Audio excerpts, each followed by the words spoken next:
Point, and he's going to have a 2-hour. We're going to try to wrap it up by 1 so everybody can get to their schedules. He's going to go into intense training, advanced training, and this is part 1. We have another part as well. It's on November 17th. I encourage you guys to attend to that because that's more practical. I think what he's going to show you today, and then you will be implementing it at the second session. You're welcome to ask any questions, but I'd like to request for James to join us and let's get the session started. Thank you all for being here. Okay, good morning, folks. How is this quote to start this morning with a very positive mindset? This is so true. We are so blessed, especially living in this country with so much that we have. If we have a positive perspective about life, there is so much that life offers, and it is so true that if we respond positively to just 10% of things that we have, life will take care of it. But if we have a negative mindset, we will go in the opposite direction. So with that note and with that positive mindset, we will start today's session. As Nilo said, this is part 1, and we will have part 2 on November 7th. Not 17th. Let me make this work. Okay.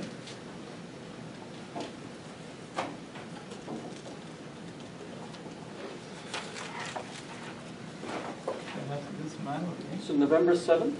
7th is the part 2, yeah. At what time do we? Same time. It's always 11 to 1. Okay.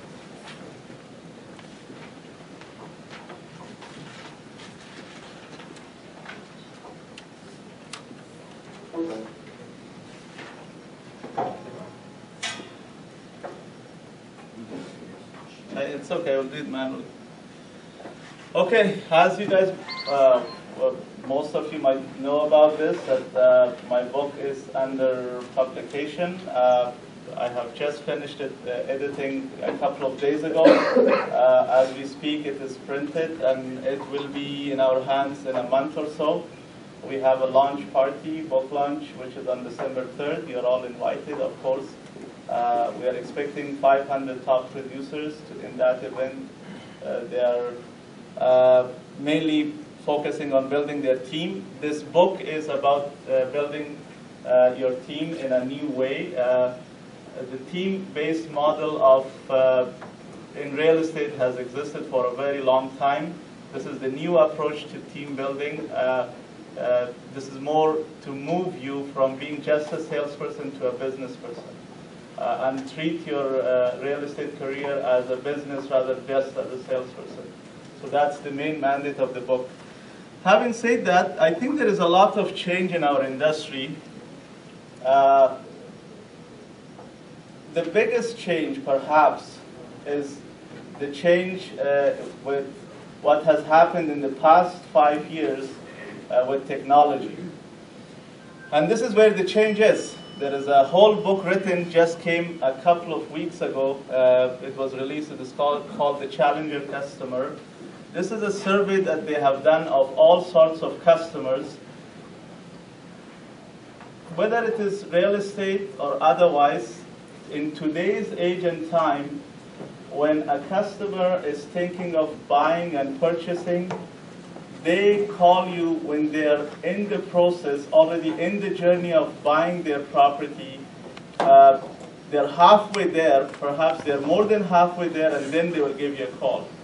And that is quite a big change, because what has happened that before the internet age, I started my career in 2003.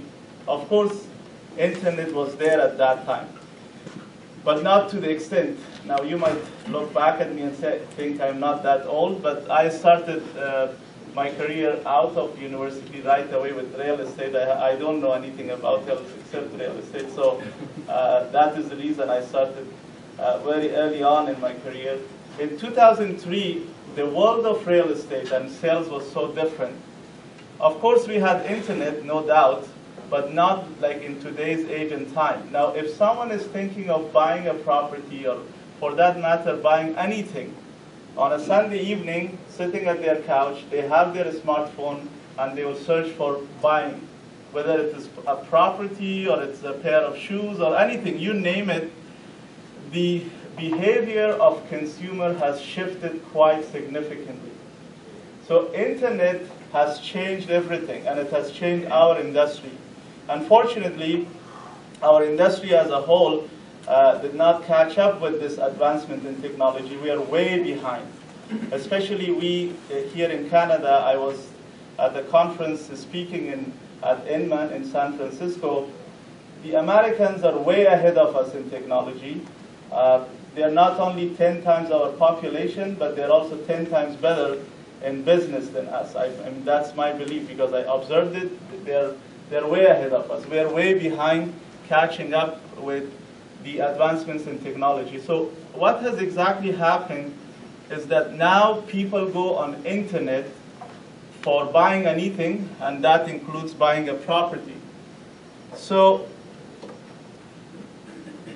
the old way of doing sales was, when I started, if I'm thinking of buying or selling a home, they will pick up the phone, they will call me and say, I'm thinking of selling my home. Or they will pick up the phone and say, I'm thinking of buying, can we meet? At that instance, I will have the opportunity to sit down and explore all the options available. In today's age and time, on a Sunday evening, having a nice time with my kids and having my smartphone on my hand, I will go on the internet and I will explore all the options available before they will call a salesperson. So do you guys understand this big and significant shift from what was there 10 years ago and what is there today? So what is happening today is that I will do all my searches and I will just call the last couple of options after a lot of research. So I will go maybe through 10 options, 5 options.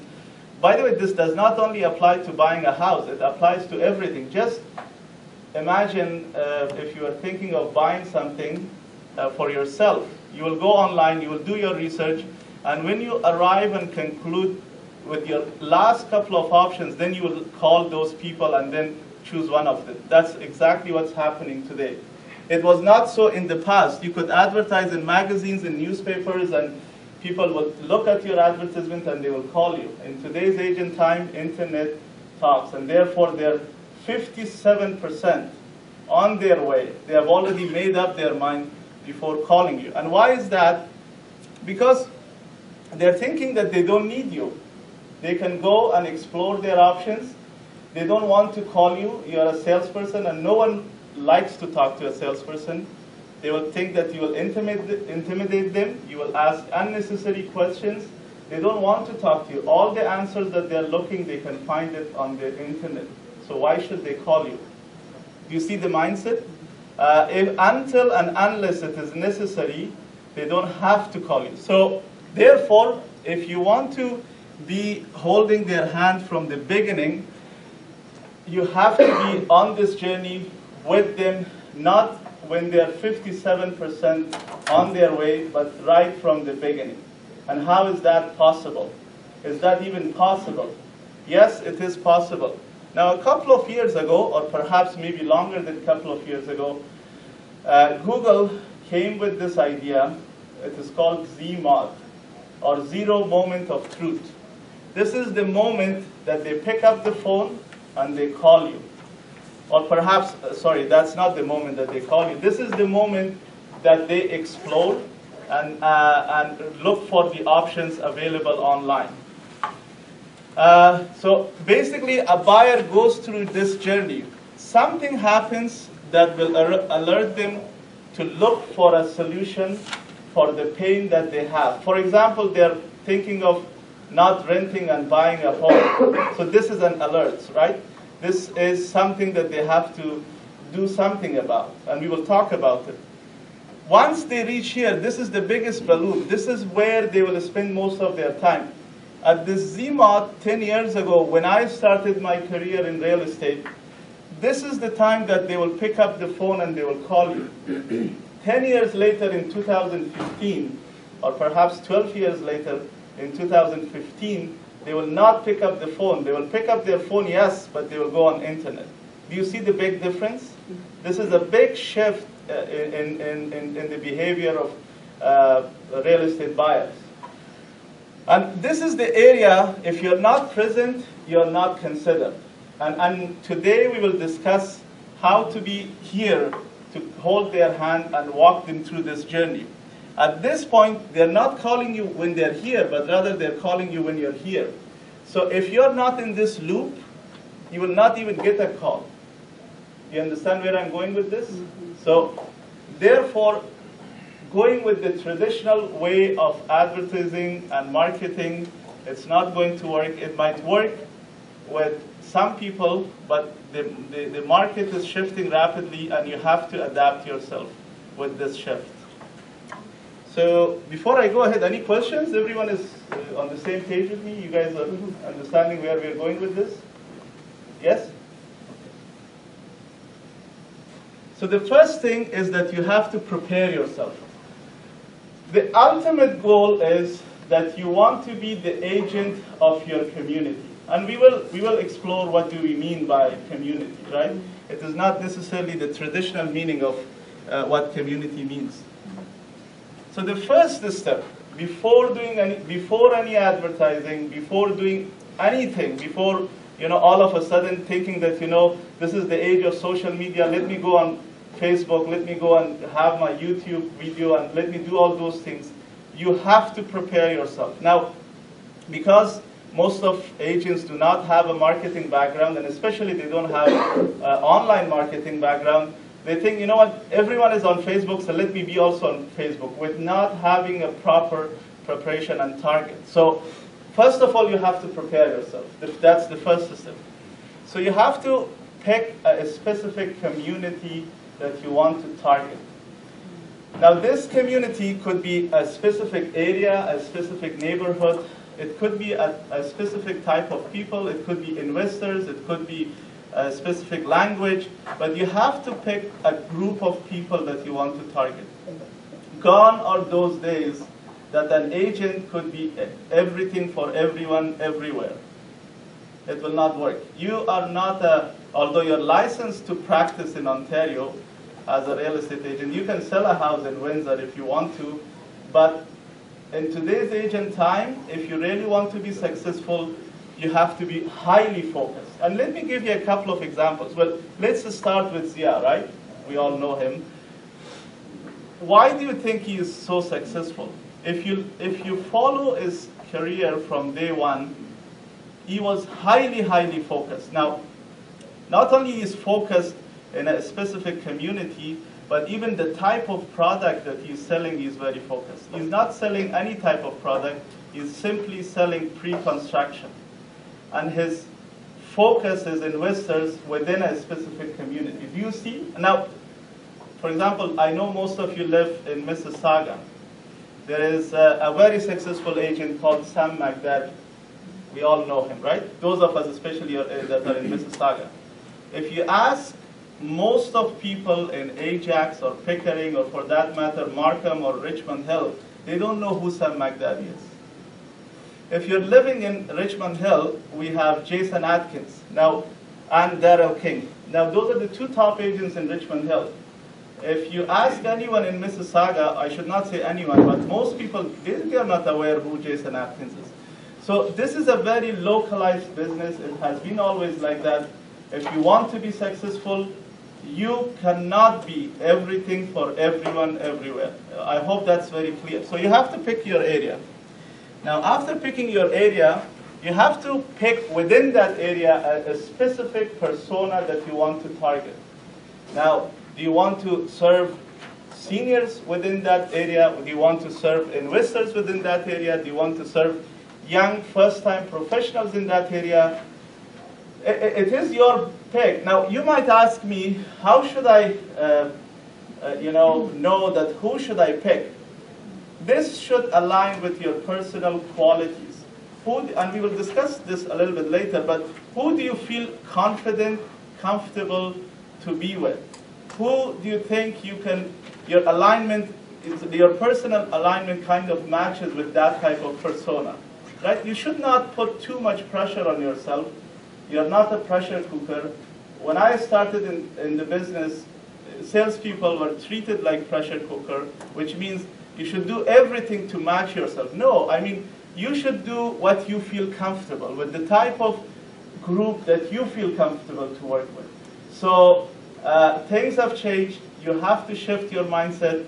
You have to be very natural that you will match these people that you're going to serve. So now, one of the things, by the way, what I am discussing here is not new. It has been happening in the world of sales and marketing for the past 60 years. The idea of, targeting a specific type of people and then analyzing them and profiling them, it has been happening since 60s, 50s, 70s. There is nothing new to it. What is new, I will come to it, but this is just to prepare you. That the foundation of sales and marketing have not changed. It is the tools that have shifted, right? The tools are different, but the idea, the concept, the bottom line still stays the same. So now within your persona, within your buyer persona, within your target market, you want to profile them based on their age, income, and so on and so forth. Now, this is something quite important, because if you don't do these, you will not. If you ignore this and simply advertise that I'm an agent, your message will be lost. I can confidently guarantee you that there are hundreds, thousands of agents that they're selling, I'm buying and selling a property. And your message will be lost in that sea of so many agents that we have in Greater Toronto area, more than 40,000. Yes, Sami? Okay, so let's say if you say I'm an agent, Yeah. I specialize in Toronto, and I do pre-construction. Yeah. Is that enough, or you No. need to go even more? No, it's not enough, which I'm going to come. Which is probably the most crucial step, is the fifth step, which I'm going to come after this. Now, this is also not new.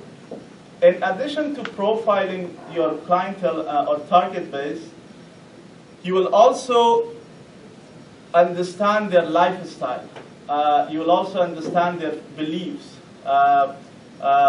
What type of lifestyle they have. Are they family oriented? For example, if you're selling properties at Yonge and Eglinton, for example, the type of people that live at Yonge and Eglinton is different from people living in suburbs of Brampton, Mississauga, Richmond Hill, or Markham. It's a different mindset, it's a different mentality, it is different lifestyle. Your messages should adapt to that type of target. So it is not just profiling their income, age, and so on and so forth, but it is also profiling their lifestyle. You guys are with me on this? Yeah. So far? Okay, but the most crucial, which Sami asked, probably the most important question, despite all this, because this is what everyone does. This is a traditional marketing. We still have to have the fundamentals and the basics of marketing. But despite doing all that work, which you have to do, still there is a big barrier between you in today's age and time, between you and your client and your target. Because you have to understand what really catches their attention, right? This is quite crucial, and we have to expand on this. Unfortunately, we can't do it here, but I will give you some references. So the fifth step, which is like after you have profiled them, after you have understood what is their lifestyle, which community, and so on and so forth, this is perhaps the most crucial thing that you have to do, which is you have to understand what is their expectations from you. And again, I'm repeating, what is their expectation from you as a real estate agent? What they want from you. This is something new. It is called buyer persona. It is like getting into your client's head. This is, there were books written even in 50s and 60s about buyer persona, but it is institutionalized. There is an institution in US, it is called Buyer Persona Institution.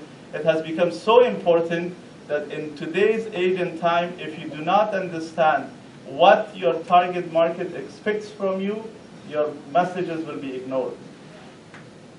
Okay? There is a book written by that institution. It is called Buyer Personas. But I think the crucial question is that how do I know what they expect from me? What the book suggests is that on average, for your target market, you interview 20 people. Now, interviewing doesn't mean that you're interviewing them for a job. It's not a question and answer format. It's not like, what do you expect from me? It is like having a conversation, going for a coffee, for a very relaxed environment. You're trying to understand your client. Now, for some of you, if that is not possible, for sure, the minimum you have to do each time you meet your target client to show a property, to list a property, to however you want to serve them, you take notes, and at the end of the day, maybe after 1 month, maybe after a couple of months, you sit down and analyze that data. So you will understand exactly what your target market is expecting from you. The expectation of a senior buying a condo is different from the expectations of a single guy buying the same condo in the same building. Big difference in expectation. If you don't understand the differences, and if you do not align your messages accordingly, your messages will be ignored. So, for example, if you have a generic message, you will say, I'm selling pre-construction condos in downtown Toronto. Right? That is very generic. That's very broad. If you want to get their attention, your message will be highly focused and highly targeted to, for example, the type of target that you have. Are you guys with me on that? Okay. Yes, Sami. So how, like, give me an example of how you would focus this. Sure. So sure. So for example, let's say you have got a listing that you're selling a bungalow. Now, the same bungalow that is listed in Scarborough for $350, or no longer you can find a bungalow for $350, maybe for $550, whatever the price might be, right? Yeah. So the same property, there are 3 types of messages, for example. One could be very generic. I have a bungalow for sale. Now, if your target market is millennials or first-time buyers or young professionals or people that have a limited budget, your message will be not I'm selling a bungalow, I'm selling a property or a bungalow for that matter that is within your price range, that is very affordable to you. Because for them, you have to understand affordability is the most important aspect of buying the property. Now, the same property, we have not changed the property with 3 different type of messages. If your target market is seniors, you will say something like, you know, there are not too many stairs in this property, so move from a 2-story property to a bungalow because you will be very comfortable moving around smoothly. Do you see the difference in messages? Right? So that's why if you don't understand who your target market is, your message is very generic, it will be ignored very easily, especially with the overload of information in today's age and time. So the same property can be targeted in different ways if you understand your client's expectation. Okay, so after you have triggered, which is whatever those the market that you're targeting, they go on internet and try to search for you. Now, you have to be, as I said, you have to be considered from the beginning of their journey, not when they're 57% all the way there, because by that time, if you're not noticed, they will not call you. So, based on your buyer persona, you will prepare your buyer journey. So let me say that in plain English language. Based on what your client wants or what your client expects from you, you will prepare a buyer journey based on their expectation, not based on your assumption, not based on your liking, not based because the way you think these things work. We, and excuse my language for this, we are the slaves of our customers and our target market. Whatever they want, they're the master, we have to follow. Okay? This is another way of saying that customer is right, but this is exactly what they want, and this is what they expect, by the way. Show me what I want, otherwise I will go somewhere else. if you don't show me what I like and what I want, and you will not know what they want if you don't understand their buyer persona. So there are 3 steps to creating this buyer journey.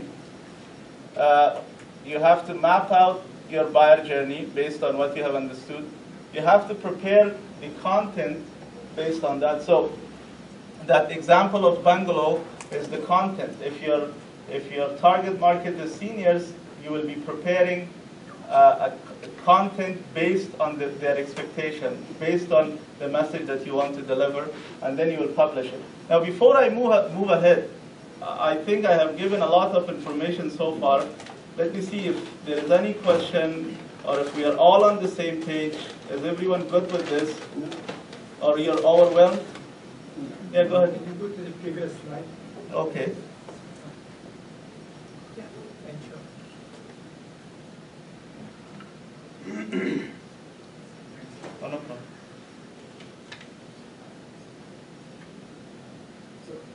Yeah. If somebody says that, oh, I'm also working with a few other agents, haven't signed anything, Right. but I want you to also look for some property, let's say. Okay. Most of the time we think that, okay, you're not signing and you're talking to so many agents. Where is my position here? You know, sometimes, most of the time people say that, oh, because this is like this, I've also talked to a few other agents I know, but I haven't signed. But whoever brings me food on the table first gets the, deal. Right. I think the What whole do we do then? Sure. The whole point of today's presentation and the whole point of preparing the buyer journey and content is to position you, so that they will give you so much value that they will not go to someone else. We will discuss in some upcoming slides that people, even though they claim that they care about the price and the features, they care about the services. They value that they have confidence in you that you can get the job done. That is the most important thing for them, right? But to specifically how to answer that technical question, if they are working with someone else, of course there are rules and regulations by RICO in place. If they have not signed, if they have signed, we cannot interfere in any contract. But if they have not signed, then it depends how you manage it. But I think I'm going above and beyond with this presentation. I'm saying that if you position yourself here, they should not consider. So by end of this presentation, although this might be new for some of you, this might be overwhelming for some other of you, but if you implement it, I can assure you, you will get there in 6 months. Because this is the new way, this is the way for future, and there are not too many agents doing this as we speak.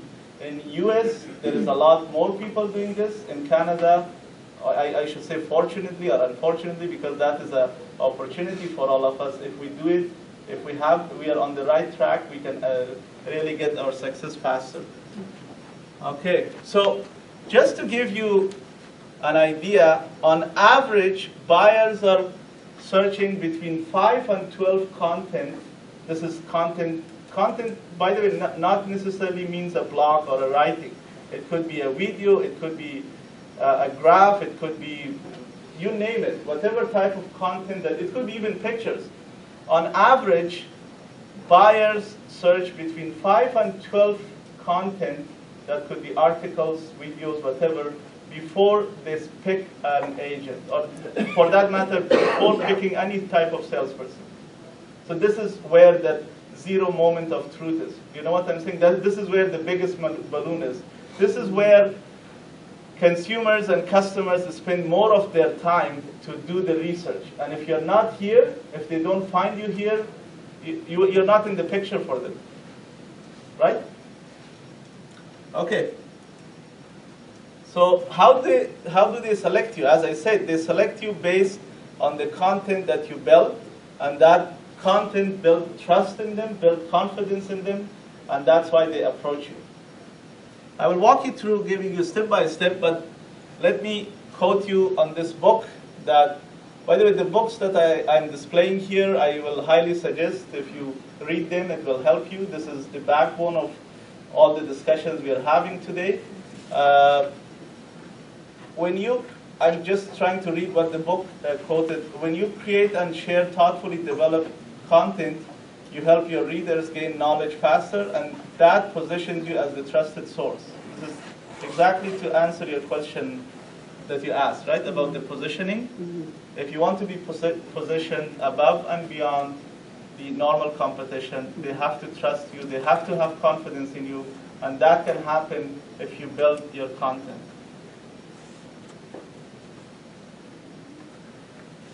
This is another survey by New York Times and CBS.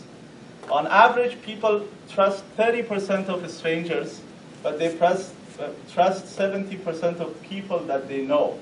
Now, as you know, these days people don't meet at cafes and at churches and at temples and at community centers. They all meet online and through social media, right? So therefore, this is the place that you will bring your relationship from 30% to the 70% people. Do you see how important is this content? So this content creates virtual relationship through online with your target market. Because they see your face, they see your video, they see your content, they see your writing, they see your picture. There is some kind of bonding created over time when they do their research.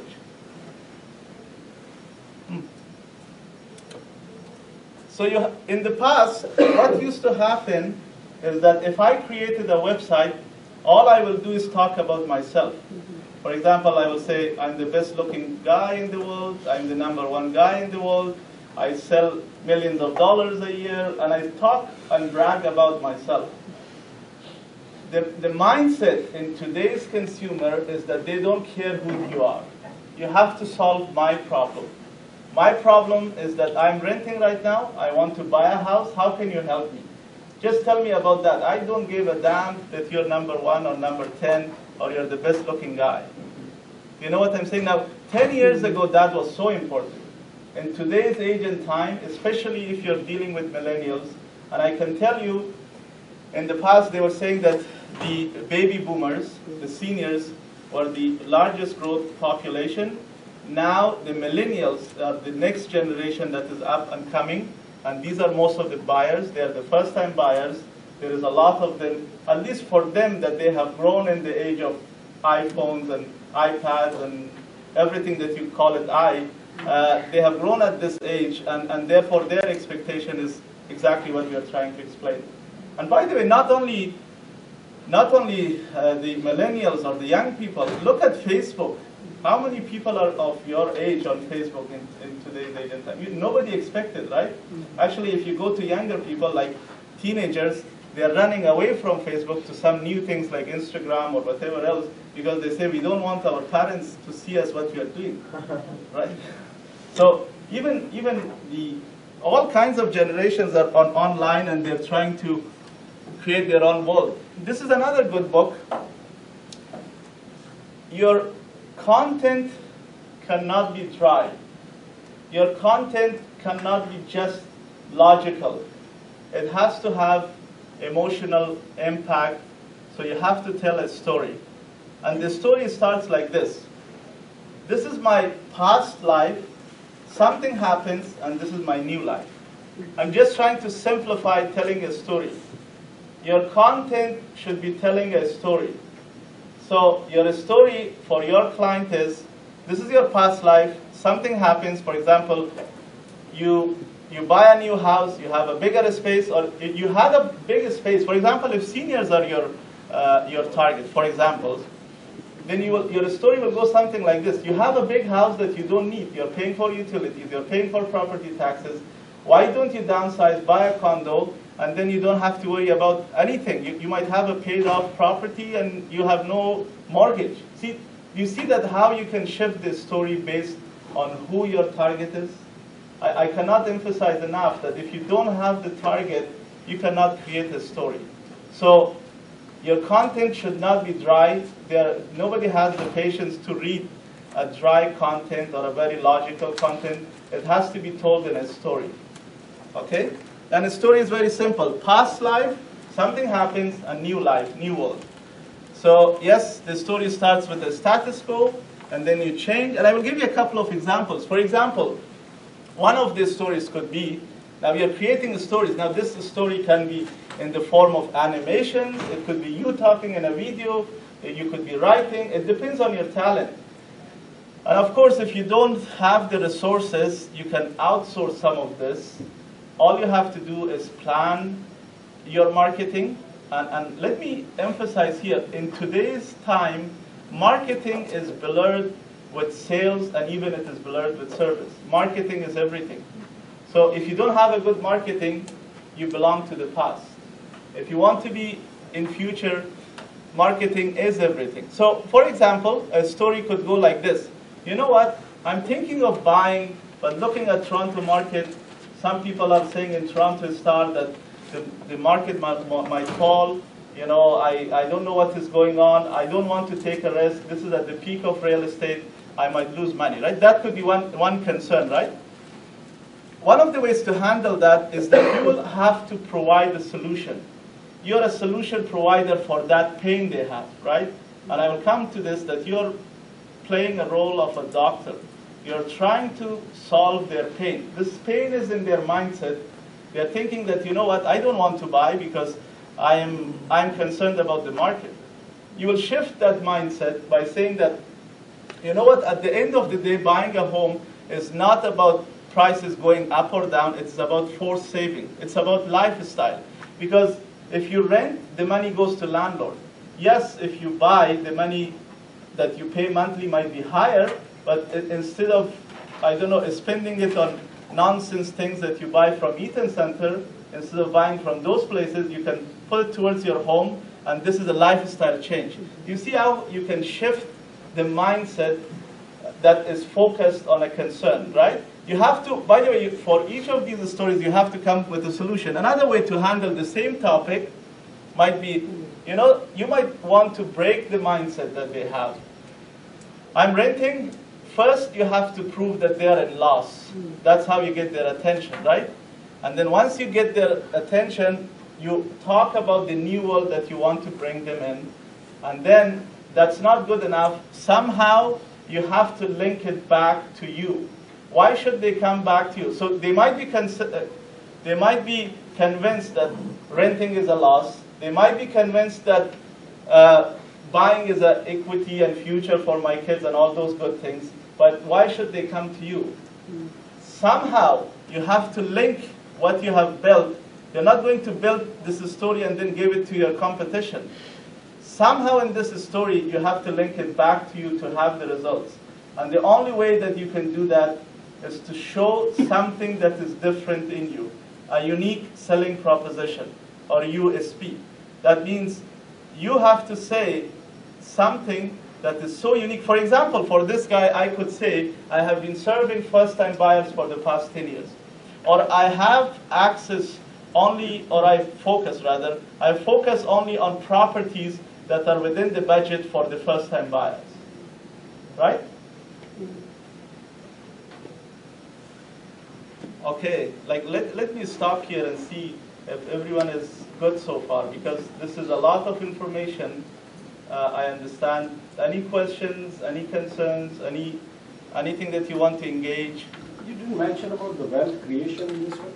Wealth is one of the key factors by... Sure. I mean, equity is wealth creation. Oh, okay. Yeah. Yeah. Having an equity mortgage paid off. Yeah.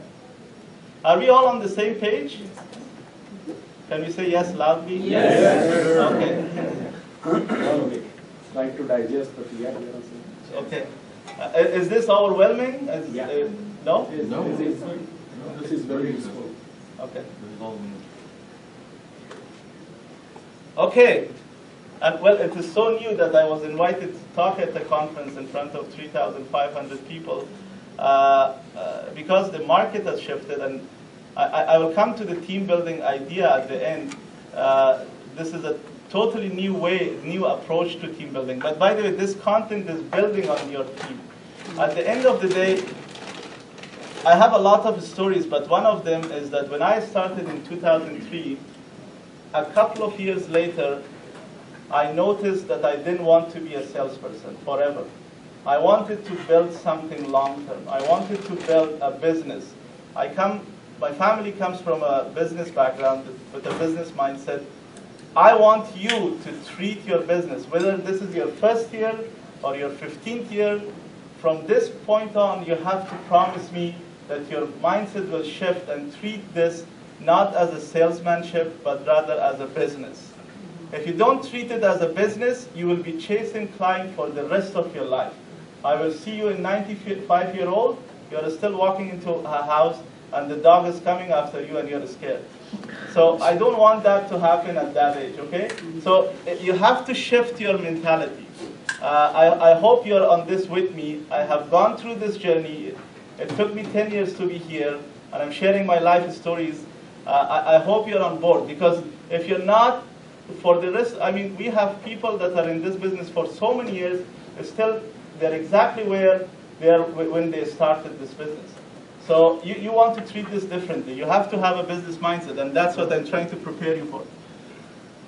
This book, although the new version of it came, which I introduced in my first slide, but it has an interesting point. It says that you have to find creative ways to solve the problem, right?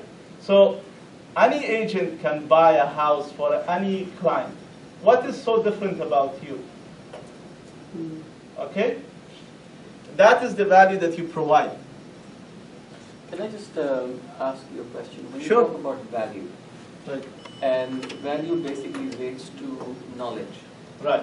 and relates to information that you have been able to gather, which is something different from what the recipient knows. Right. So what are the tools for that? We will get right into it. Sure. All right. Okay. So how will you do that? One of the ways, by the way, we're getting towards where we have established our content. Now we want to convert these people to come to you. Remember I said that you have to have a USP or unique selling proposition or something different about you or something of value, which we will talk. But the best way to convince them to come to you, that if you have testimonials from other clients. So instead of you going on internet and talking, it is better to have your client. That is the best proof that you can have. Even if you have one client, even if that client, I don't know, is your wife your client? I mean, if you bought the house, she is technically your husband for that matter. What if she's not your screw? You will take a video when she's happy though, yeah. Sorry, James, that book that you highlighted, if I can just get that in, the one before this. Okay. The one. Yeah. The challenge of sales. Yeah. Because I've been writing my book for the past 6 months, so I've been reading on average one book a week. You will not believe it. That's a lot of books. Okay, so the best way to convert is to have testimonials from your client. Now, this is a data that was produced in 2013. It is a survey that was done, which says that testimonials are the single most trusted source of information for buyers. Okay, this was done by Nielsen, which is one of the biggest firms in this area. So this is how it goes. Let me give you a practical example, because we have to come down from theory to practice, right? The three most common objections, for example, for listing a property, is that how much is your commission, for example, right? Can you cut your commission? One of the other objection is that you're new and you don't have experience, or rather you're not new, but you're new to my area. I mean, you're from Mississauga, I'm in Ajax, and so on and so forth. Or the other objection could be, yes, the property is worth $500,000, but I want to list it for $550,000, right? So how do you, these are just examples, by the way. Sorry? I'm facing the same thing. Yeah. Exactly 100% right. Sure. So the best way to handle these objections is to handle it through your own clients. And these are the 4 steps that you simply follow. So write down your top objections that you get from clients. I say 3, it could be 30, whatever. Now, you approach the clients that you have served and they have overcome this objection and they're happy with you. For example, let's say the highest price. Your client might say, you know, my agent, which is your name, suggested that I list at 500. I then listened to him. I listed at 550. My property stayed in the market. I helped to sell other people's property because my property was higher. The neighbors' properties were selling. So I finally sold it 2 months later, whereas I could have sold it in the first week, but for much lower than 500. So if your client watches that video, your objection is handled. And having testimonials to handle the objection is the best way. For example, commission. You say, you know what, before hiring Mahmoud, I went to XYZ. He charged me 3% commission, but he did not sell the property. The property was in the market, and Mahmoud came and listed at the same price, charged me 5%, but it sold within a couple of weeks. So, by the way, this is the client talking. So, commission 1.5% is not important. I was prepared to sell the property 30,000 below at that point, and that 30,000 represents 10% of the property.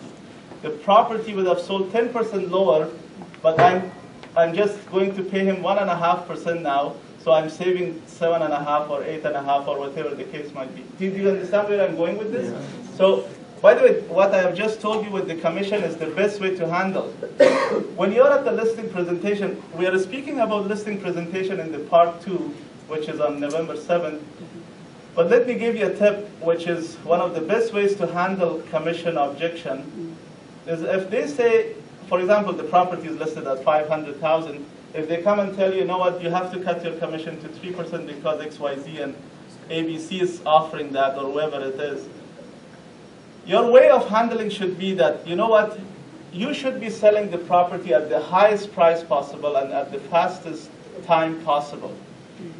If I come back and adjust the property from 550 to 450, I don't know, a month later, if this property is not sold, are you happy to lose 50,000 or just give me 5 or 7,000 more? You're looking for the right type of agent to sell the property. At the end of the day, bottom line, money coming to your pocket is important, not how much commission I charge. Okay? But anyways, this could be really easily handled if you have people on your side and they'll just give testimonies. That will be the best way that you will get clients. Yes? I did an open house for one of the colleagues, and I had about 45, 50 people walk in about 3 hours, and I made them sign up with me, etc., right? So I called one of the dudes, and he goes, what can you do for me? And I said, I can negotiate for you. I'm going to negotiate it. And he goes, no. I mean, like, once the deal is closed, will you give me half of your commission? How do you answer that? So they goes, say, in my community, there's agents that are giving us 50% back from their commission. Cashback. 50%. Right. That's crazy. I don't know which agent would do that, but... Oh, there are people that are doing. Oh, there are. Yeah. Actually, desperados. Desperados. Yeah. This, what you're discussing, an agent came to me. Our first location was inside the mall, Markwell Mall. I don't know if anyone is familiar with that location. Oh, yes. Linda knows. Our first location was beside inside the mall, beside Walmart. So one of my agents exactly came from one of the communities that I don't want to name. It was in an article, we're talking 8 years ago, that it was in a community paper that agents are doing this, that they are giving back half of their commission and so on and so forth. And it's a concern that's not new. It has been there for a long time. It depends. Each one of us handle our business differently. If I was going to handle this, I will not accept it. But it is your business. How you want to conduct your business is up to you. But that depends on. I was talking to one of the top guys in the market. He's in the business for 20 years. That's what he said. He's not giving anything. But because I'm new, I told him, I said, there's a difference between you and me. Now you're sitting right in front of me and saying, oh, you don't do this, you don't do that, you don't. But as a start, we are getting to the field. We are novices. So we have to offer somebody to gain the attention of the other person And later on, after that, said if you are changing it after 20 years, you're saying that this is not the the rule of the game. I may do it after 5 years, but I have to start somewhere in order to catch the clientele. I need to talk about your benefit as a client. So then let me get into this.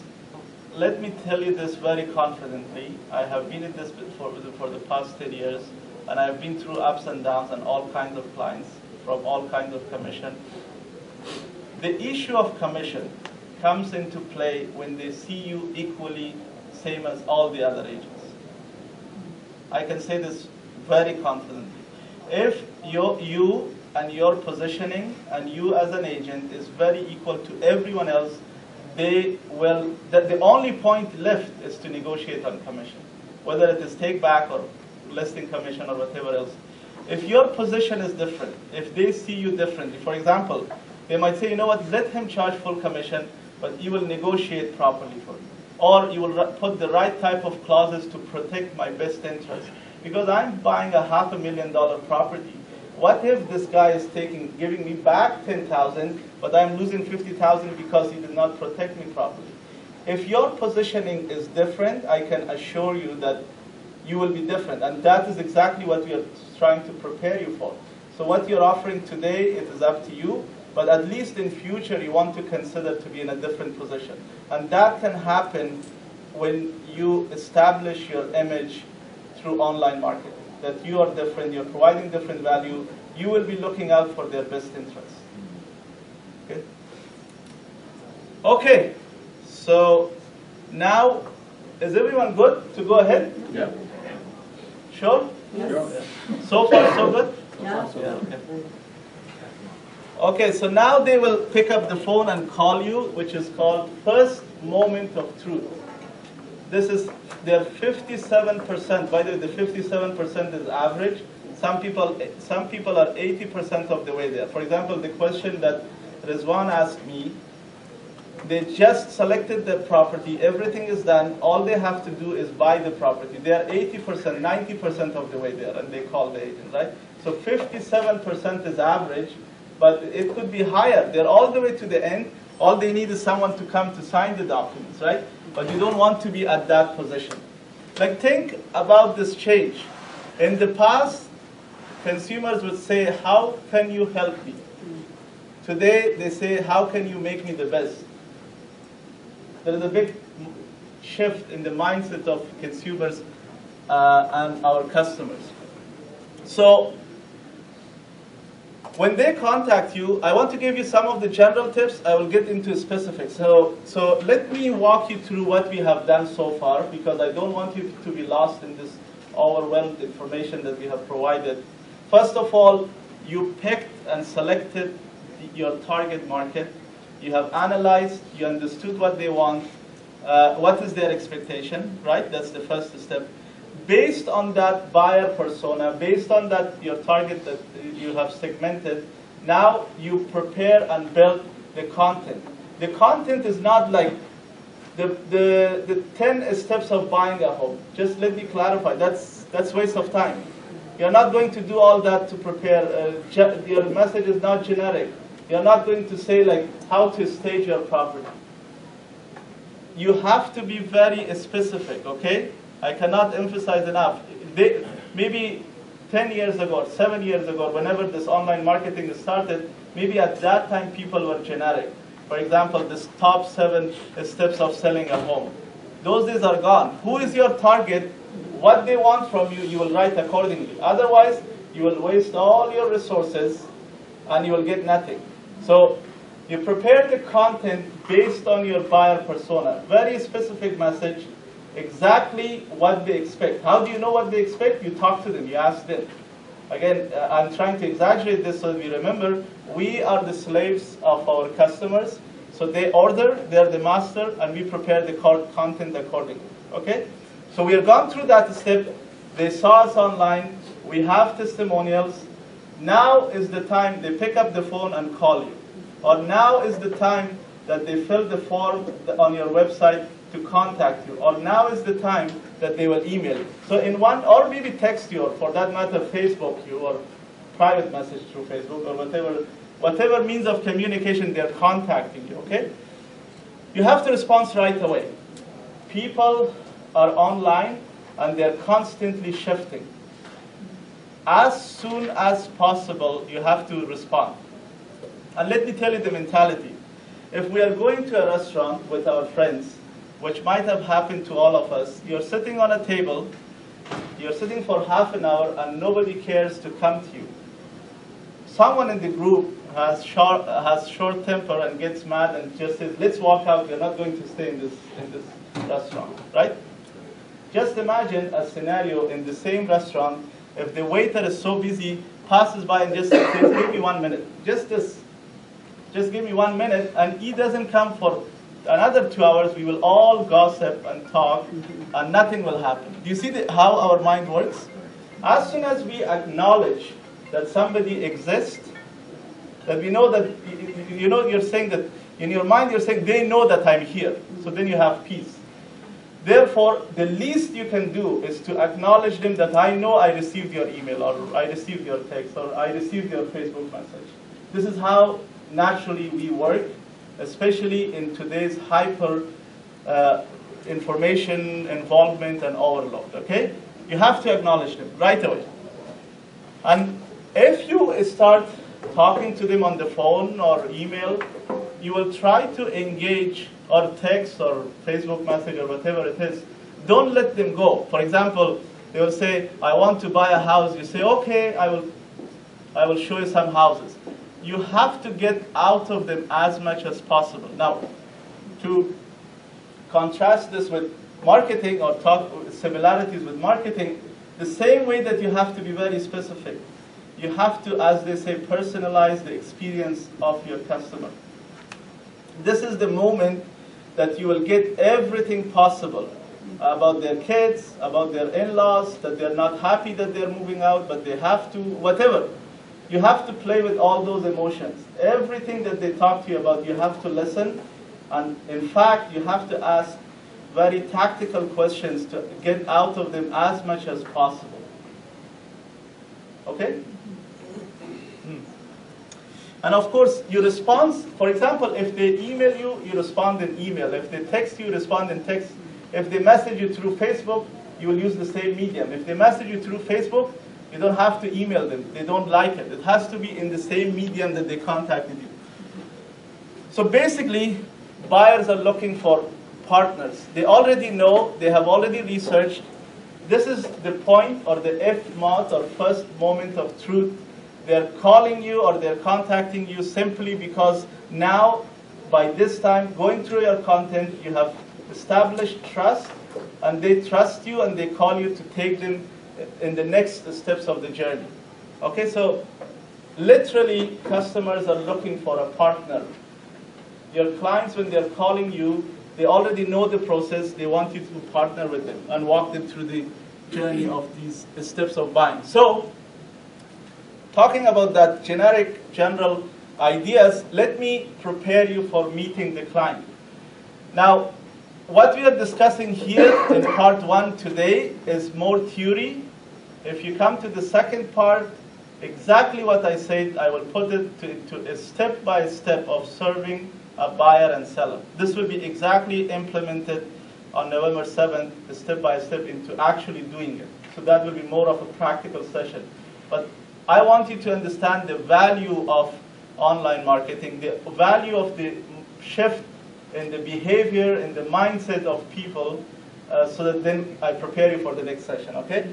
So the first step is try to find as much as possible about your client before meeting them. So search them on Facebook, on LinkedIn, or wherever you can, or Google, or wherever. That's one tip. The second tip, I can tell you that people judge people by the book by its cover. You have to look professional. You have to look good. This was another study done. People judge you on the first quarter of a second that they lay their eyes on you. So basically, as soon as I close my eyes and then open and look at you, I have already made a judgment on you. You will not believe it, but this is true. This is not what I'm saying. This is what the study is saying. It's unbelievable. So a quarter of a second is simply a split of a second, right? That basically you close your eyes and open your eyes, a person is sitting in front of you or standing in front of you, that you have already made up your mind about him or her. Is that not unbelievable? So how you dress, how you carry yourself, how you talk, all those things matter. So the first is that you have to prepare yourself. And by the way, this study was done by Harvard University, so they're not anyone, right? So what they say means something.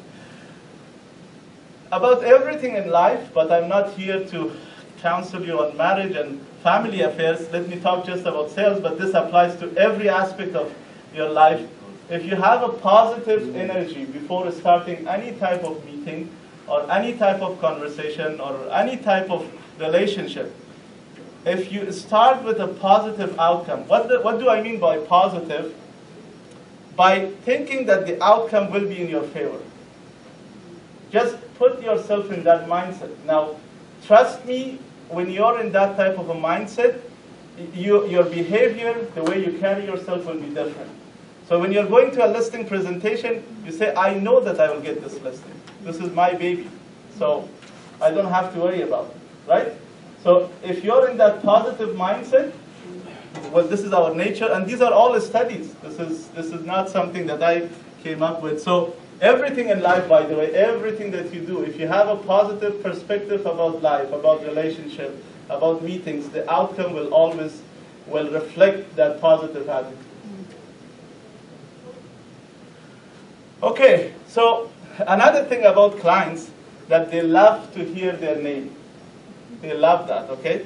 So the best way to catch their attention, the best way to get them is to take their name as often as possible. So for example, if I'm meeting Rizwan, I will say, hello Rizwan, instead of just saying hello. And then after every now and then, after every sentence or other, I will take his name, because that will give him respect, dignity, and I will catch his attention. People love their name, they want to hear their name, so take it in your conversation, the name, as much as possible. Okay? Oh, the handshake is very important, and I'm trying to walk you step by step into the meeting the person.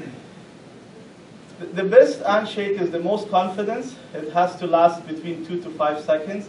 Of course, your confidence doesn't mean you're going to break the bonds or something,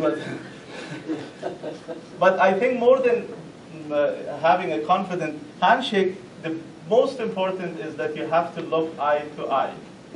A lot of agents I have noticed, when they handshake, they just look down. We have to take that habit away. I mean, when you're shaking hands with anyone, especially that you want to relay confidence to your client, you have to look eye to eye. That matters so much. Let me tell you, sales is less about the content that you prepare and more about the way you present yourself. If you have impressed them by just looking at them and shaking hands, that means a lot more than you preparing a long, boring presentation. I'm not saying that the content is not important in your presentation, but the way you carry yourself, the way you present yourself means way more than as someone was quoting that in a presentation, 7% is about content and 93% is about presentation. So that means a lot, right? So, of course, if you smile, that is the best thing to do.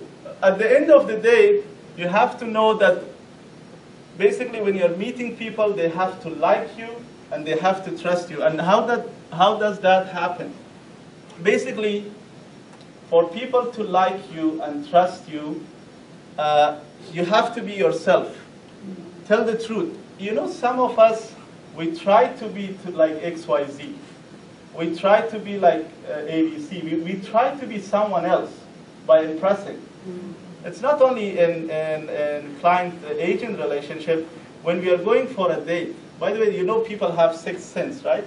When you go for a date, the first thing we try to do is try to be Jennifer Lopez or whoever, someone else, right? You don't want to be ourselves. And trust me, let me make this claim. people can notice and they have a sixth sense. If you have not experienced in your life, let me tell you very confidently that is a fact, okay? So whatever you are, whether you have accent, whatever you are, just present yourself the way you are. The more natural you are, the more people will accept you. Okay, the more unnatural, the more you want to be fake, the more you want to be like, you know, some other agent who is a top producer, the more they will notice you. Okay, and the more they will not trust you. Trust comes when you're just yourself naturally and no one else. And each individual has their own personality. Okay, so you have to be yourself. You don't have to act, and people will notice that. One of the bad habits that most agents have, that they want to be someone else, unfortunately, and this is a quite common problem in our world of real estate, and that's why people, by the way, I can tell you people have sixth sense, right? So as soon as you shake hands and as soon as you're trying to be someone else or acting like someone else, they don't have trust in you because they already know that you're acting otherwise. This is not you. It doesn't come out natural, right? And of course, by the way, this is another book that just came about. This guy is making $20 million. He's selling, last year he made $20 million in commission. He's on a show as well on the real estate show. Yeah, yeah. And this, I'm quoting something from his book. Basically, he's trying to say that you want to be friendly because they will think that you're not trying to you're not threatening, you're not a threat to them, right? So being friendly goes all the way. And sometimes, you know, at the beginning of our career, especially those of you that start, you don't have experience. You don't have as much knowledge as experienced agents. The only thing you have is your personality. And that means a lot. You don't think that it means much, but it means a lot. People, if they like you, even if you're not the most knowledgeable person, they still will go with you. As long as there are three factors in agents that has to be there. They have to like you, they have to trust you, and trust comes when it is you, and then they have to feel confidence in you. And confidence comes from knowledge, nothing else. Like if you're knowledgeable about your stuff, whether it's a house or a product or on an area, then you have to have those things. At the beginning, if you don't have experience, it's okay. Your personality matters a lot. Can I get a name of the author of that book to sell? Yeah. Okay, which slide was it? Yeah. This is Frederick Eklund. Yeah. He is from one of the European countries. Scandinavian country. Scandinavian, yes.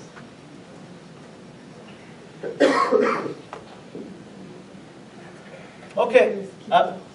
I think you skipped one. I skipped one? Oh, I'm so important that my slides are counted. Okay. Yeah. Were we here? Yeah, we're here and the next one. Oh, okay. Oh, probably, perhaps this was the most important slide. Thank you. Okay. So when you start talking with a buyer or a seller, the first 10 minutes are the most crucial time. Okay? Because the 11th minute, it is more about negotiation and less about sales. If they are not convinced by the 10th minute that you are the agent, no matter how much you talk, it is gone too late. So the first 10 minutes, well, if we break it down, it will come down to the first few seconds, which is your handshake, looking into the eye, looking good, looking confidence. But then if you count overall, in the first 10 minutes, if they don't count on you, that's it. No matter after 10 minutes what you do, it is too late. So very crucial that you have to impress them in the first 10 minutes. And by the way, a big difference or a big shift, what we were discussing earlier about marketing, which was about what you have done for other people and testimonials. When you meet them one-on-one, it is more about them. So you're not going to talk that I sold the highest price for this property. Yes, you might say, but you're not going to elaborate. Exactly how you're going to solve their problem. Okay? What can you do for them?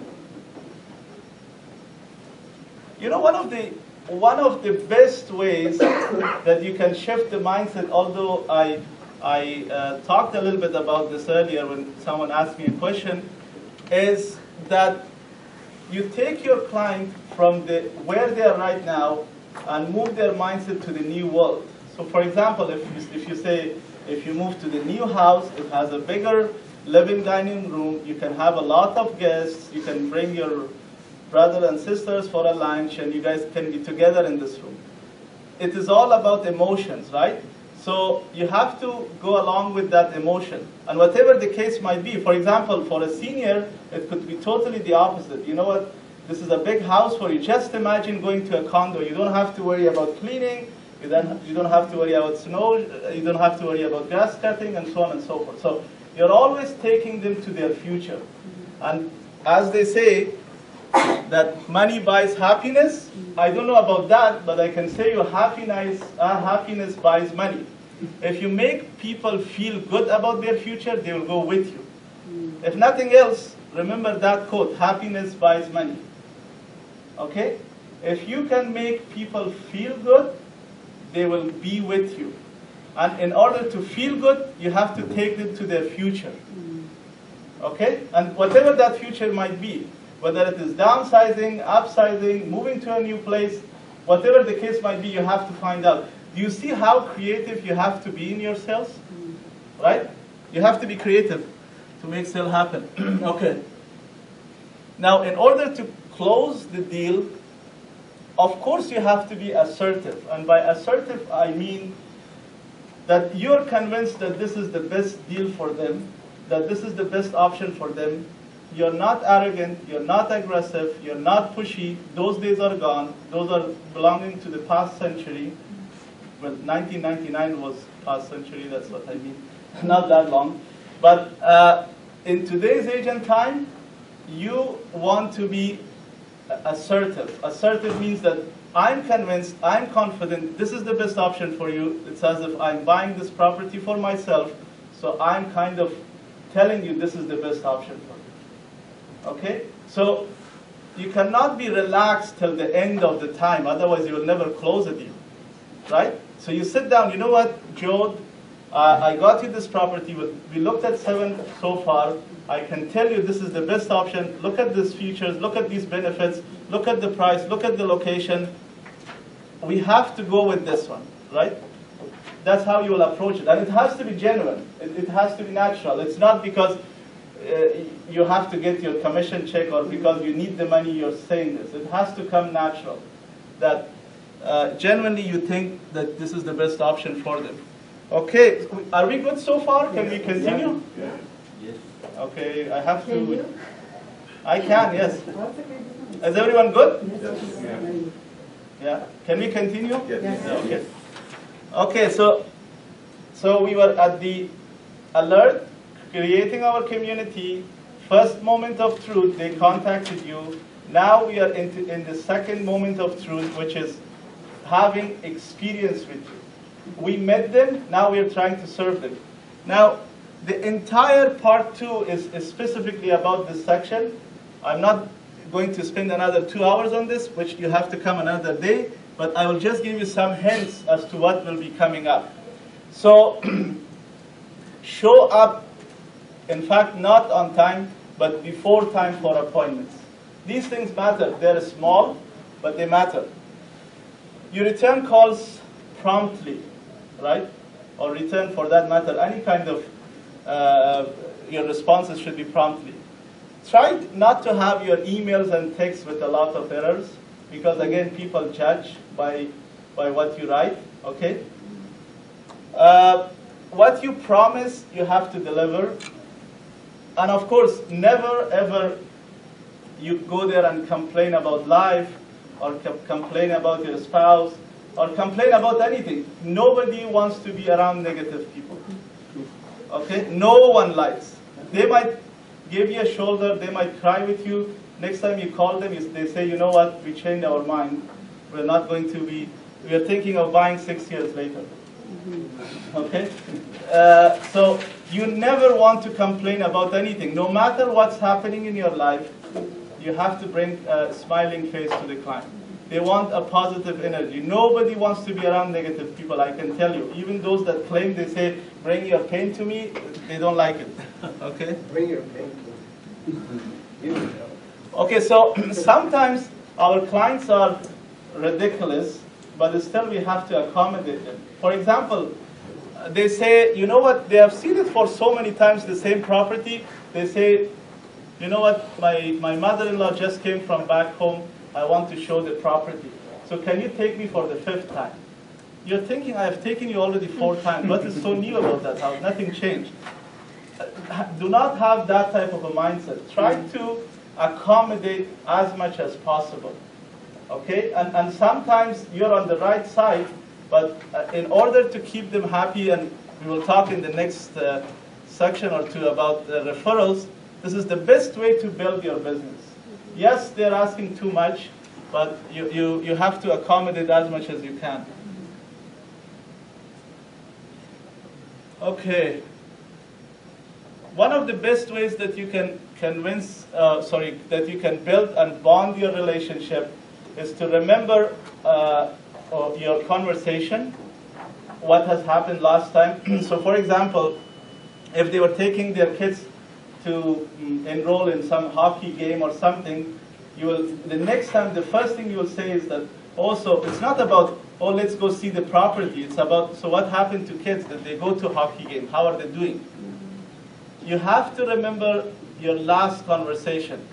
If you don't have a CRM or if you don't have a notepad, buy it, acquire it, do whatever you can. The best way to connect with your client is to remember your last conversation. Very crucial. They will think, you know what, this guy cares about me. Right? And this is, by the way, to answer your questions, this is how you position yourself above others, right? When you provide this type of service. Okay? Okay, so as I said, we will discuss about this on November. There is a lot to this, but that was just a couple of slides. So we will talk about referrals, and then we will move on. If you guys have patience, then we will move, otherwise we will stop. So every time on average, this is average, every time you close a property, it is not 1 commission check, it is 2 commission checks. On average, for every property that you close, you should get another referral, for sure. Unfortunately, most of us not do a good job and we don't get the second check. We never get the second check, and this is how we were trying to get the second commission check. So if I ask you to refer me someone, will you refer someone because they're very nice? Will you refer someone to me because they ask you to refer them? Let's say I'm fixing my basement and you know someone. Who comes to your mind to refer me? Can some of you help me out here? The one that does the best job. Yeah. Go ahead. If you're confident that he will do a good job, otherwise you won't. Yeah. He's done something good for you, good job on time, then I would definitely. So you agree that if they are nice, but they are not doing a good job, you will not refer them, right? No. Niceness doesn't mean anything. If they ask you and they beg you, and even if they are related to you, but if they are not doing a good job, you will not refer them, right?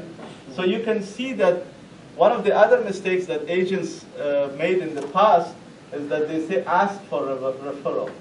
Referral is not asked, it is earned. You have to earn the referral, okay? So, I mean, I just asked you and tested you. We all work, our mindset works to refer somebody that will make us proud. So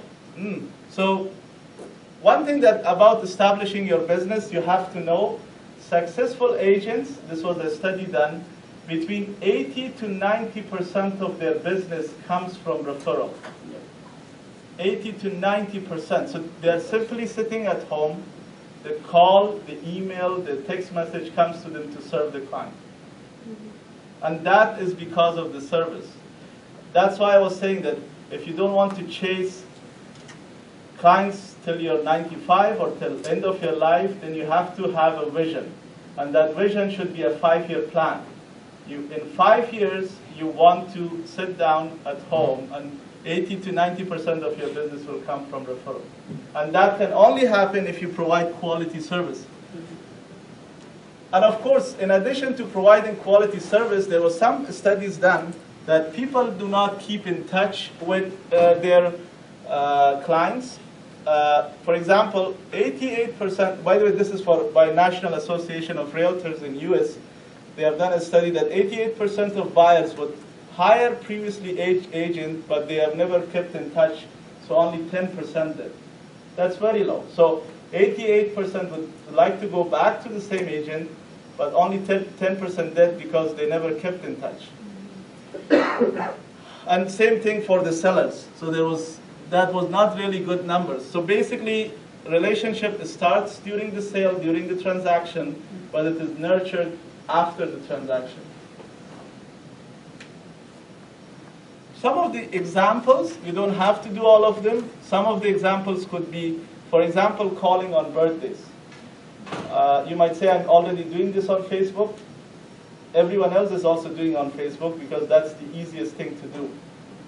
There are not too many people calling people these days, so that will make you different from everyone else, right? Calling or sending a card, delivering, for example, flowers for people on your list that are mothers on a Mother's Day. That is something different. You can have gatherings for your client at a place just as a social gathering.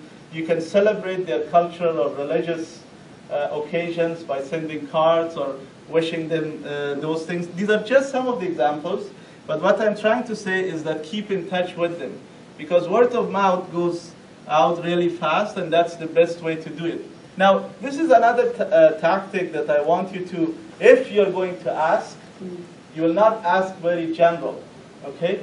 So you will not just say, okay, I'm looking for a referral, give me. You have to be very specific. You say, you know what, you know that guy, so I want you to help me to connect me with that guy that you know. You know John, so John works at your place. How about if you can introduce me to John, because I think he's looking for a house.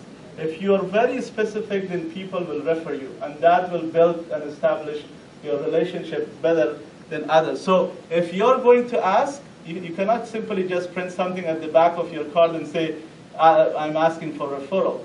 You have to be proactive, and this is one of the best ways, if you're going to ask, to be creative, is to ask them specific names, specific people to refer you. So make a list of, for example, 25 people, and then ask people to link you to those people. Okay? Are we good so far? Yes. Are we going too fast? No. No. Is this information overload? No. Okay. Well, social media is the new word of mouth. There is a long list. I would think that the best one is Facebook and YouTube out of this. The type of market, of course, if you are selling commercial, for example, I would suggest LinkedIn, but when I say Facebook, I mean more of a residential. Making videos and posting those videos on Facebook is the best thing you can do. Can I ask you a question? Yeah. Can you give some example of the best YouTube presence, how you represent, what will be the eye catch you want to create the attention to the viewers? Most Sure. effective, maybe based on your experience. So yeah, if we go back to the first slides, so first of all, you have to segment your market. Then you have to find what is their expectation. Your message will be posted according to exactly what they want. So let's say if you're recording me right now, Okay. and let's assume I'm selling pre-construction condos, and my target is, I'm trying to move people that are renting right now in downtown Toronto to buy a new construction. In 4 years, I can get a mortgage for them. I can work with them to get a mortgage so that they can close. So my target is not investors, my target is end user, for example, right? So my message will be accordingly. I will just simply say, I'm launching this condo project, new condominium. It is coming up in 3 years. I can work with you to get the down payment, to connect you with the mortgage broker, to get you ready for this. The down payment is only 5%, or if it is 5%, it's not, but I'm just giving an example. And then your message will be highly targeted message. It is for that specific persona. So therefore, otherwise, you know what most agents do? I've just launched a project, come and buy it. Yeah. It is in a very nice location. That is something everyone knows and everyone offers. Tell me something new, right? Are you guys with me on this? Yeah. It's just saying yes will give me also some energy. Okay. Some social media tips. As I said, YouTube is good. Facebook is good. Have a Facebook page. How many of you have Facebook page? Okay, so maybe 1/3 of the room or so. I think Facebook page is one of the, it's of course free, it is easy to set up. Simply people like you, and every message that goes out of your comment or post, it goes to your group of people that have liked you. Sorry, that have liked your page. Are we on the same board? Those of you that need any help for Facebook page or anything, everything is available on Google. All you have to do is on Mr. Google, you just type, I want to set up a Facebook page. That's it. It will guide you step by step in plain language how to do it. Everything is available online. All you have to do is to be focused and do it. Right? It's as simple as that. You don't, and it's not very complicated. They have made these things very simple. Oh, some people post too many things. Yeah, it is annoying. And by the way, for example, I have a guy like that on my feed. I swear, I do not even read what he's writing because it is so much, right? It comes every now and then, so your post cannot be like too often. Maybe every couple of hours is fine, but you cannot keep on posting stuff because after some time, your reader or your target will totally ignore it. Okay? Totally, no matter how good message or you can post the most cute animal or whatever you're doing, you will not get attention because there is too much of your feed coming to them, to their face, and they will totally ignore it, okay? So maybe a rule of thumb is every couple of hours or so is good, but not too many, okay? You want to get their attention. Of course, common sense, you will like posts, you will comment on posts because people want to be acknowledged. Remember the example of restaurant that I gave? I mean, as soon as we post, especially if it is our own picture, we will go and see how many people liked me, right? That's the first thing we will do, and we will keep on doing it. Some people in this room, even while we are in a meeting, they will go on their Facebook and see if they're liked right away, right? Yeah. Am I saying out of experience, or just mine, or everyone? It's just you, James. Okay.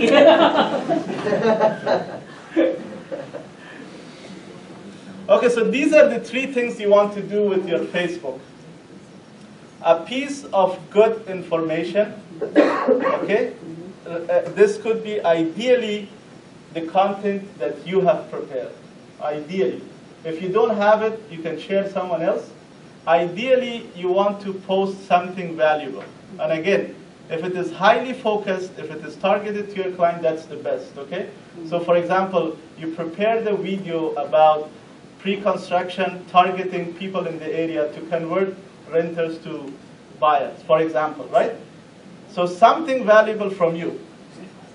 Of course, something fun. As I said, everyone wants to have fun, even those people that hide it, because some people do. They think as if, they're acting so conservative as fun is something bad and they don't want to be around fun people. Even those people, when they're in their basement with their iPhone, they watch fun things. So they just hide it in front of you. So something fun, everyone loves it, okay? No matter they're conservative or liberal or open-minded or closed-minded, everyone wants to watch something fun. You want to post something fun. And something that will show your activity. So, for example, I've given an example of vacation, but it could be as simple as you're walking on waterfront today, and you say it is breezing today on waterfront, and you take a selfie and post it. Okay? Just to catch attention. You're going to play between these 3 things in your posting. It cannot be always about real estate. It cannot be always about fun, because then people will not take you seriously. It has to be a combination of these 3 things. Are you guys with me on this? Yes. Okay. I hope this will give you a guideline for your targeted postings on Facebook. But I mean, the first thing you should do, get a Facebook page. It is must. It is necessary. It has to be done. Okay, it's like a free page in Toronto to start for you. You're going to pay $24,000 a day. Now it is for free. It's up to you. Because if I advertise on Facebook and pay $24,000, how many of my target people will watch that? Maybe 5 or maybe no one. But just imagine on your Facebook you have 100 friends, 100 of your target will watch that. So that page on Facebook is value more than $24,000. Because you don't care that the entire country is seeing your ad on Toronto Star. They don't care about you. They don't care about your message. It's only 5 people that is your target might see it on Toronto Star. So you can see that the value of that targeted marketing is way more than the value of $24,000 ad in Star, right? Are you guys? We are all on the same page, right? So, okay. If you guys are tired, I will do this some other time. If you're not tired, we will continue. So we have to do some kind of a survey. If not, I think we will come back and do this in the second round, building your team. I think it seems to me that we are thinking of a coffee or something. If that is the case, then we will continue on November 7th. We can get now. A little idea. I just came for this one. Yeah. Let's change how long? Oh, we will finish by 1 for sure. Yeah, we have please. to finish by 1, so if you'd like to. Yeah. Okay. We can grab a coffee then. Yeah, let's go 5-minute break and come back. If we give a break, then it will be later than 1 o'clock, and I don't want to do that because some people might have commitments. Yeah, let's do it. Are we good then? We are too good. Give me some energy then. Okay. You go, James. Oh, thank you. That was all me. Thank you. Okay, so being in a team always motivates us. Ultimately, as sorry, I forgot your name. Paresh, he is here for the team, and he's so right, because ultimately our ultimate goal for this presentation is that you build your own team, your own business. Now, by team, it is not a traditional model. It's a new model that I will introduce today. And the whole entire book is around this, but elaborating on this. When you are around other people, it gives you positive energy. You know, in life, same as in real estate, there are times that we are up, there are times that we are down, and there are times that we are not in the mood to do anything and we need a support. Hopefully that support is within a family environment in our personal life. But at least in the world of real estate, we have the option to create our own team to give us that kind of support. Because sometimes, you know, being in a group of people, and the bar is raised, you're thinking of, learning from someone else is supporting you. You have a bad day, you come to the office, and this team is there to support you. So the model of team goes a long way than just being yourself. And we will try to create that team. It starts with the core member, which I will come to who that core member is. By the way, this quote is quite powerful, if you have not ever heard it, that Jim says that your personality is a combination of 5 people that you spend most of your time with. So look back and see who do you spend most of your time with, and your average of those 5 people. Do you think, or who is not agreeing here? 100%. Yeah, right? Because they influence us, we sit down with him, we talk to them, and they either positively or negatively influence us, right? So that is the model of team. And by the way, our team is also starting from the 5 core members, which I will get into it. Okay, so sales, as we have noticed so far, has transformed, has changed from being someone who is leading. Now we are facilitating the sale, okay? And we have to understand this change. I have elaborated enough. It is not about, memorizing the script, which we did in the past, because each case is different, It is not about, memorizing the top objections. It is more being a consultant. So let me give you an example which I indicated earlier. Our relationship with our client, the relationship of a salesperson and a customer has shifted from a salesperson and a customer to a doctor and a patient. Okay? And how has that happened? When a doctor asks you, are you smoking? You cannot hide because this is about your health. If they ask you, there is heart disease in your family, of course you will tell the truth and you cannot lie. And of course, when they give you a prescription, that you don't say that, let me go and think about it, or give me a discount for your fees. We do not ask any of these things, right? Why is that the case? Can anyone help me answer that question? Yes? Because the doctor's not going to tell you. Because it's building the personal relation, personal rapport with the understanding the client and putting yourself into that confidence level. Sure. No, because the doctor makes you better. Whatever stage you are, you're going to be healthier, right? But Sure. you have a problem, it's all you, so you're not going Because to. of the Sure. knowledge. Because of the knowledge that he has. If he says that, okay, this is the medication right for your health right now, like you're sick and you should take this, we trust him because he's knowledgeable. Sure. I think that's Okay. what- Sami, you I was have just going to say credibility, right? credibility. I think I will go with Sami. It is about authority, right? Because doctors have established authority. We trust authority. And the same thing goes to other authorities. For that matter, it could be a judge, it could be a police officer, or anything in the position of authority. So how you as an agent establish your authority? Not by just going to ORIA and getting your license. You build that trust and authority by building your image online, as I discussed earlier.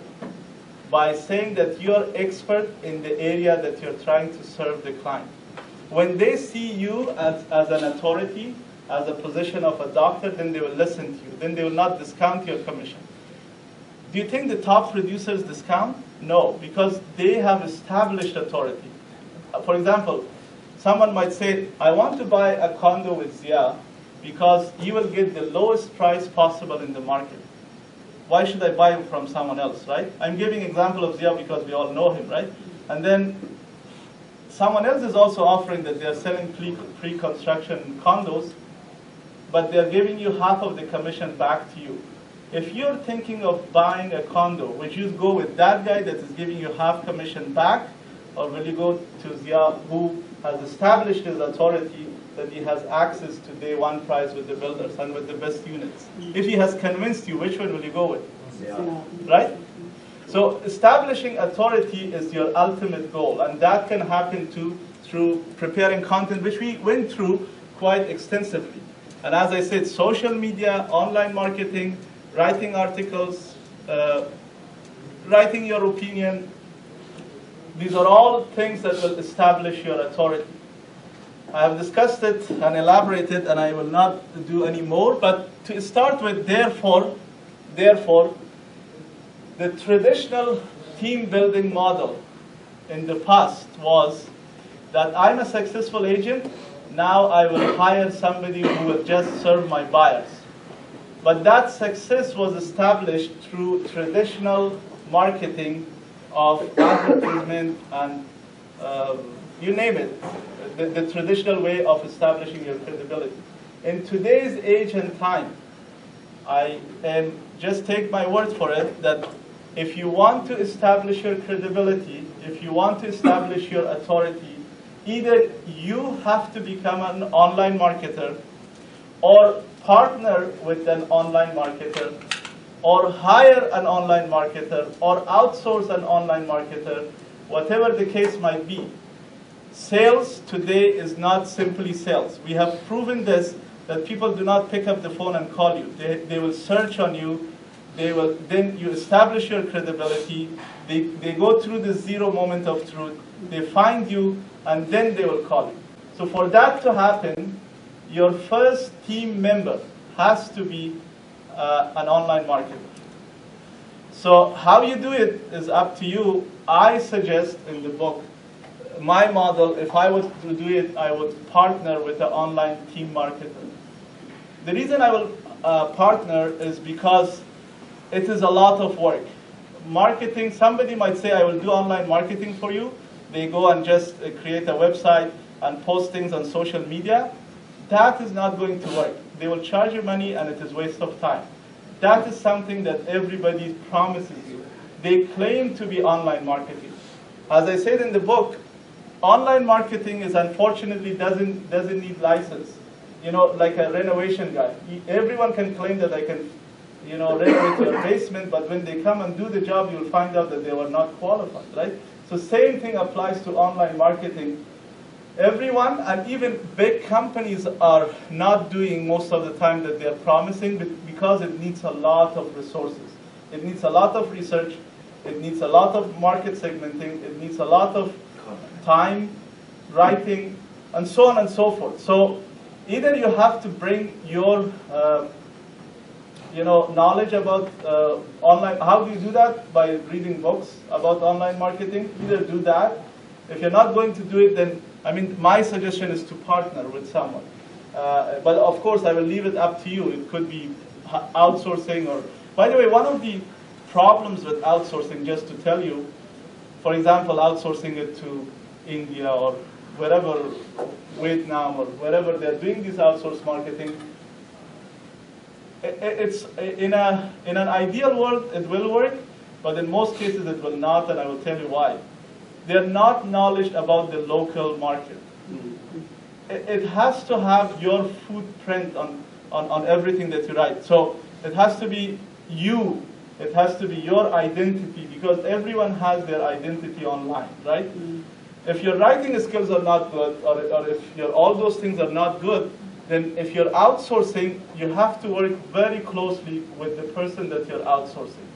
You have to know exactly what you want. You have to educate them. You have to sit down with them. You're not going to sit down, but virtually sit down with them through whatever you're doing. So it cannot be just, you know what will happen? They will write something generic. As I said, they will write the 7 steps of buying a home. That's not going to serve anybody.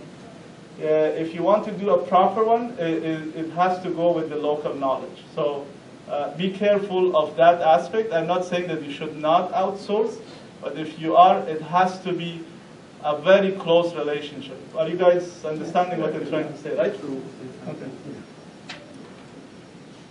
So your first partner is a content writer, a social media promoter, and of course working on your persona. I'm trying to review what we have discussed so far, because this is the first step of building your business. Once you build your business and your image, the rest of the team members come to you automatically. I have quoted a Dari proverb, or a famous saying, that says, when the money comes, intelligence comes with it. When you establish your business, then the rest of the team members will be attracted to you automatically. Okay, so the first step is the buyer journey, and I will, in a slide, I will just review it, and then the sales process, and then qualifying. So everything starts with the sales journey. Let me summarize what we have discussed so far, because some of you might have been lost, or this is overwhelming. Is this good to summarize, right? Yeah. So basically, your customer will have a problem. The problem is that they want to buy a house. The problem is that they want to sell their house. This is a pain or a problem, whatever you want to call it. And you are the doctor, right? So they will go online and educate themselves with the possible solutions. And then they will create a short list of people that they want to consider. So there is like 10 people, 100 people in Mississauga that are selling houses. They will boil it down to 1 or 2 agents. And this boiling down to 1 or 2 agents happens based on your content, based on the image that you have established online, social media, Google, and so on and so forth, right? You're with me so far? Because this is important. I'm trying to summarize. So, and then they will focus on 1 or 2, and then select one based on their benefit, what they offer, cost analysis. Then it boils down to who they like, and if it is on. Most of the time, it comes to usually 1, 2, maximum 3 people. Okay, it's not tens of people. So you can see that by online marketing, you're narrowing down from 45,000 agents to only 2 or 3 people. And this is a pattern for buyer journey. We're all on this because this is the most important slide that summarizes everything we have discussed. Good? So now again, to recap and make it easier for you to remember, when I talked about this at Inman conference, this 3 C's became very popular because I summarized online marketing into 3 C's. This is just for you to easily remember. It is the content, and I want to repeat, content is not just writing blogs. It is everything that you post online. Okay, that's content. It is communicate. So you have written something, you have recorded a video, or whatever you have done, you have to communicate it somehow. This communication happens through social media, blogs. The best social media for most people, with the exception of commercial real estate, which is a different world, is Facebook.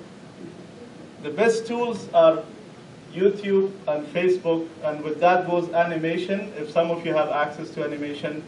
Now, animation is something that you can use, you can outsource. There's a lot of companies coming up in developing world that they do for a good price animations that you can use. They're more expensive here in Toronto. So animation, for example, tells a story, and though the stories have to be within a minute, people don't have patience more than a minute. Less than a minute is an ideal story to be told, okay? Longer, people will not do it. Actually, there was a study done, when the video is too long, people keep on checking how much is left on the time remaining. Is that something you all do then? Yes. So the study is right. So once you prepare the content, you communicate, and then you engage. Basically, you create a community around that content. So how you create a community is by the people that are your target, you talk to them online, you engage with them online, you respond to them online or offline, but basically you're creating a community around that target. Is this a good summary to remember the 3 C's of marketing? Content, communication, and community. Okay, so how, like if this is something that you want to do, this is what I will suggest. There are so many journalists that they don't have job, especially that with the downsizing of most of the newspapers, or people that are basically good in writing. You sit down with them and you tell them your ideas, and they will record it, and then they will write it for you. They don't have to be real estate specialists. Simply, they have to be good writers. Okay? Now, you might say, where will I get the topics? One of the best places to get topics is in your email. Go to your sent email. The responses that you have sent to your clients, those are the best things to talk about. Because that is an area of concern. That's why they have asked you and you have responded. You see the importance, right? Yeah. So the best place to know what to write about is go to your sent box in your email. You will see a lot of responses that you have written. That is an area to start. That is something that is a concern for people, right? So it's not that difficult, but as long as you have the willing to do this. Okay. This is also quite a good book. This is one of the partners of HubSpot. They became from nothing to a $100 million company in a very short time. He was one of the partners that was in charge of sales. And he says that salespeople are not, as I said, they're not high-pressure cookers. They are not going to be aggressive, but rather they are intelligent and they are trying to help. Okay?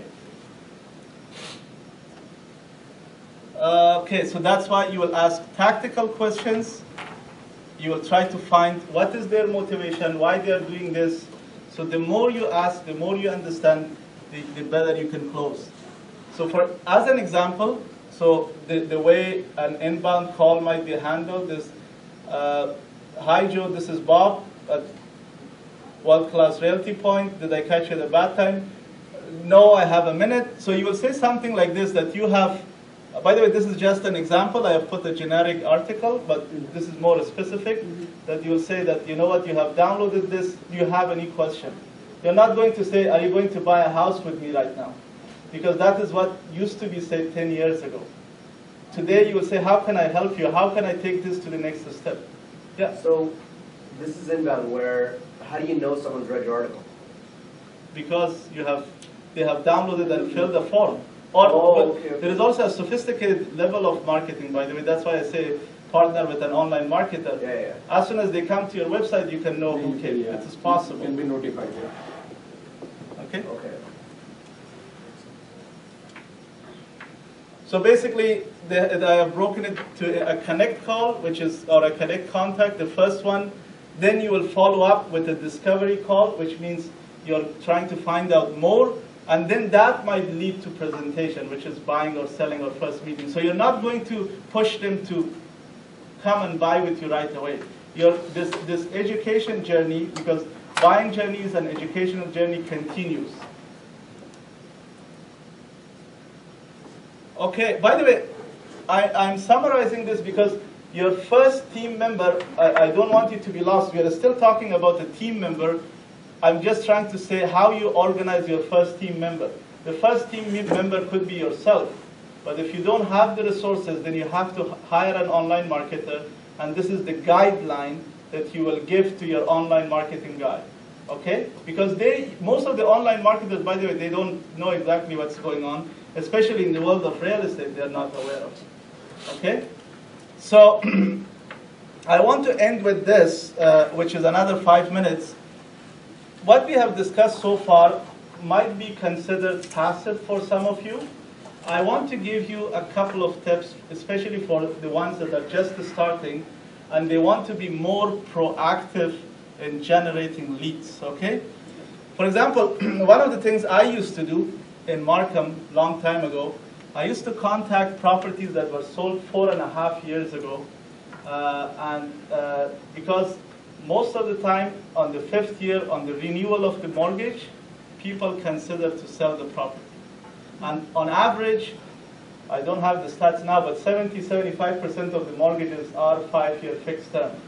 And how do you find that? You just go on MLS and you search when this property was sold, and you can find out, and usually 6 months earlier, people are thinking of buying or selling. So this is especially a tip for those of us that are just starting, because the best thing that can motivate you is to get your first check, right?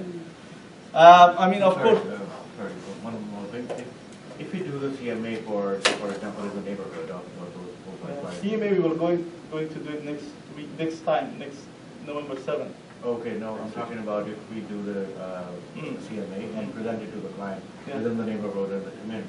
Sure. So this would be your ideal candidate. Yeah. Okay. For the CMA. Show the value. Yeah. That you bought it at 500,000. Today it is at 700,000. So you have a lot of equity. Are you thinking of moving? There are better options. For example, when I used to do, I say Markham is very expensive. Now you can go to Stouffville and you will have 300,000 for the same house in your pocket. You have to find ways, creative ways to motivate them to make the move, right? I'm just discussing, this is more of combining the traditional sales that I did with the modern sales that we are doing today. And especially this is for those of us that want to generate leads right away. Okay? Okay, so the 4 P's of prospecting, I think I'm out of my time, so I will stop here.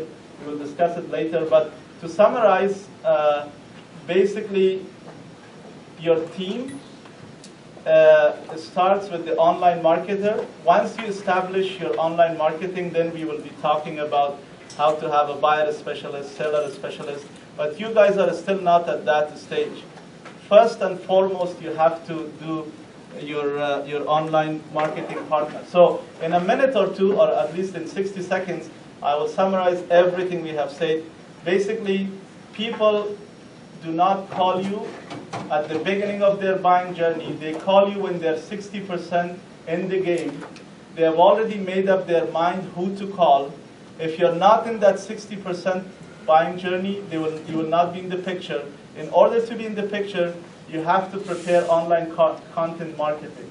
You have to promote it through social media. And only then you will be in the picture and they will call you. Now, if you want to treat this as a business, your first step, your first member, part of your team is either you become an online marketer, which is not easy, or you have to partner or outsource or whatever you want to name it, do something about online marketing, because otherwise you will be behind the scene, and things will move ahead very fast. So thank you very much. And